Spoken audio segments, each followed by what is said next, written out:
根据了解，台南市今年虽然强调科技执法甲驾驶人行为的宣导有成，一直到6月中，A1死亡下降有26位的绩效。不过，议员蔡小薇总结顺表示，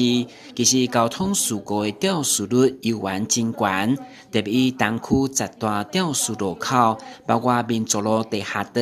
大学路以及胜利路等6段，逐档拢重复，所以质疑改善的成效，要求警察、交通两局要加强环向联系。这是这个东区10大肇事路口里面包含民族路地下道，咱今麦因为铁路地下化等咧进行所以在这个地方的管制上也是一个问题。咱的大学路、信义路以及林新路这拢有伫这5档来10大肇事的路口上面有看到，所以你讲有改善，当然我相信有改善。不过安怎改善，让伊会当渐渐卖伫名单内底，一直重复，一直重复，一直重复，就是没有成效嘛。这几年其实每年都执行10大肇事路口的这个肇事的分析，我们去重建肇事的事故的这个碰撞图，那知道它是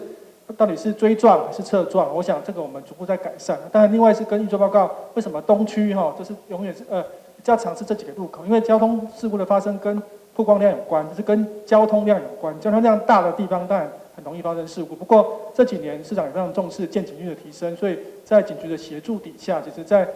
这个尖峰时间，由远警来入口，除了疏导之外，其实他站在那边就有让市民朋友这个比较容易遵守这个交通规则的这个想法。我想这部分我们逐步在改善。另外，针对校园上下课的学生交通安全，由我们要求依照学校所提出的交通问题来改善，以市府环向联系来处理道路安全跟校园安全。更应该来要求教育局，大家3个局处横向来盘点，是安那伫咱的学区内底，咱要安那更加改善，尤其是在上下课的时间，因为有些小朋友他急着爸爸妈妈急着上班，他可能就是赶快小孩子放了就骑去上班了。那小孩子在上下车的部分，有没有安全的一个妥善位置，让他可以上下车？针对这个他的通学家长接送区，我们都有规划。平均你